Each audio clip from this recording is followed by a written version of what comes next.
Hello. Today's video is going to be different than what I normally do.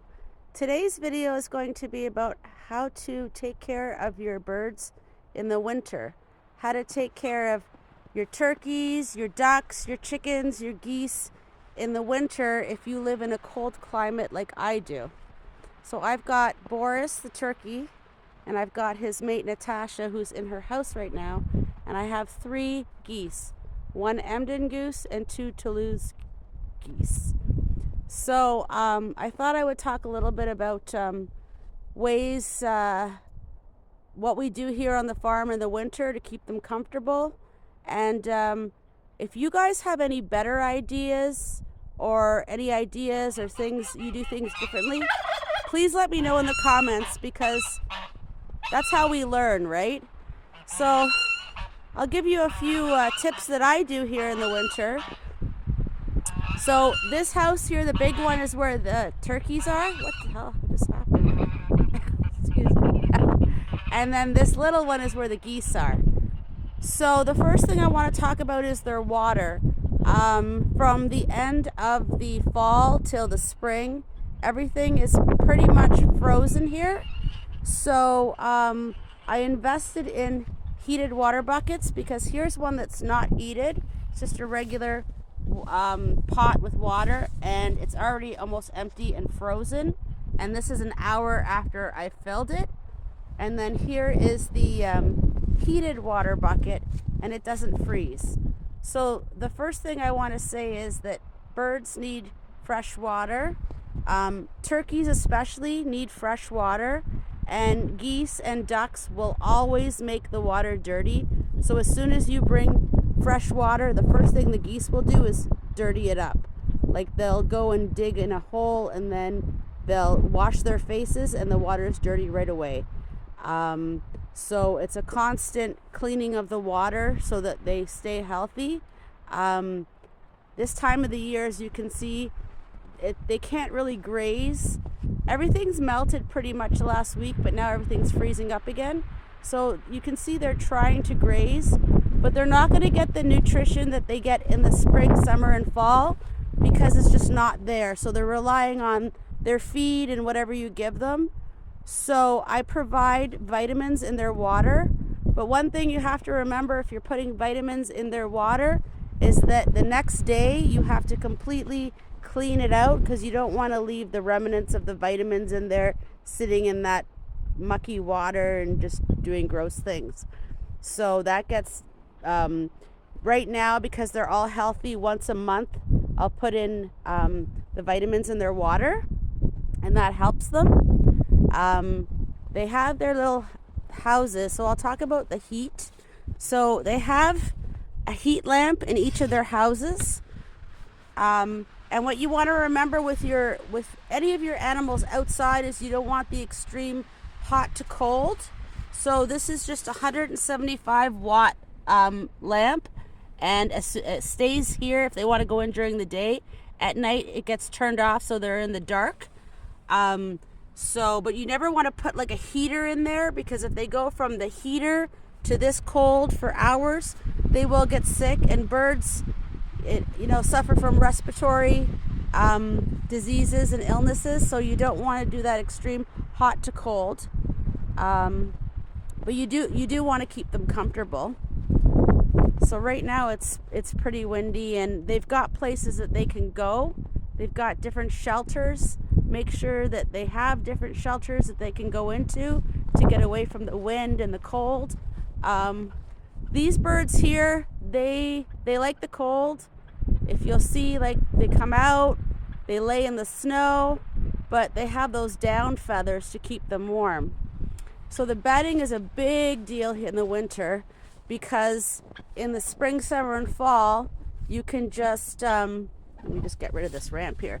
In the spring, summer, and fall, you can always just take the poop out every morning, like sift their bedding.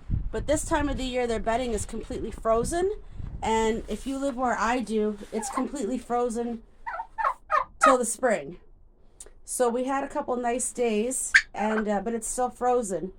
So what we do here is, you can see there's poop everywhere, And every 3 or 4 days, what I'll do is my phone froze and it turned off. So let's go back to the turkey house and do this again.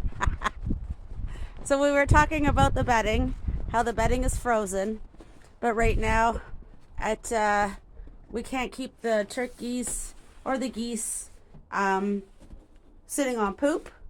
So what we do is we layer it. So because this is all frozen, you can't take it out, I buy more bedding and I just layer it on top. That's basically the only thing we can do because it's frozen, like it's frozen solid. But what I do before, I always check. Oh, hi, baby. Before I layer, I always like check, like she's got her own food and water here, and the geese have already made it dirty. But I always just check to make sure there's nothing in here. And I know. And when I was checking, I don't want to touch it because it's full of poop. But let's see. Where is it? She has an egg in here somewhere. I think she moved it. Anyways, I think she moved it. It was mild enough last week that she laid an egg. So I always check for eggs even in the winter because that right there, that's where she's been sitting. So it's not frozen there. So I will sift that out before I lay more bedding. Anything loose I'll take out. And then basically like every week we just layer on more bedding. And she has a heat light too, but it actually burnt out. Hers is 250 watts because this is bigger. And I wish I knew where that egg was. So bedding is really important. Their feet have to be dry, especially her because she has foot problems. And now that she's laying in January, she'll want to sit more. So it has to be completely dry. So normally what I do is over here, this is all the dry bedding. So I still have some that's dry. I'll just I usually push that over, but you can see there's snow on it. So I don't want to use that because it's basically already wet. So we also put them to bed earlier. Like in the summer, we put them to bed when it's dark or just becoming dark. But in the winter, we put them to bed earlier, and I always wake them up later because they're just gonna wake up to the cold weather and be sitting in it. Okay, where are they? Oh, they took off. So this is where they can go. They have different shelters that they can go. They have their house. They have here. They have places that they can go. They still need a lot of exercise to move around, and they do this loop here that we're doing right now, and gives them plenty of exercise. And this was where they've been grazing because everything's melted here. So, oh, they're grazing here. So they're very happy, healthy birds. Birds are pretty easy to take care of. I've had like goats, I've had, all kinds. Ooh, it's windy, but I find that for me, birds are pretty easy to take care of. Oh, and here comes the one. So, thank you very much for watching. If you have any suggestions on how to do things better, please let me know. I always want to learn new things, and I hope this helps. If I can find that egg, I'll make another video. Hopefully one of the dogs didn't steal it, but that happens sometimes too. Oh, another thing I wanted to mention really quickly before I forget is that, so it's the middle of January and she's sitting on an egg.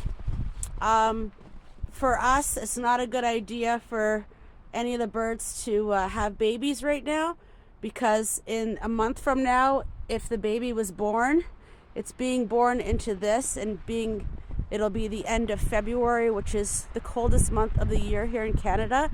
And we have lots of predatory birds that are very hungry because, as you can see, everything's frozen. So for me, having babies at this time of the year is just not a good idea in general, because there's too many risks this time of the year. So I'm going to clean the best I can, scrape this out and then layer more bedding on top. And I see a hole right there of the wood that came out, so that needs to be repaired too. And I'm also going to close up the window because it's too bright in the morning for them. I hope this helped. Thanks for watching. Please like and subscribe for more animal videos.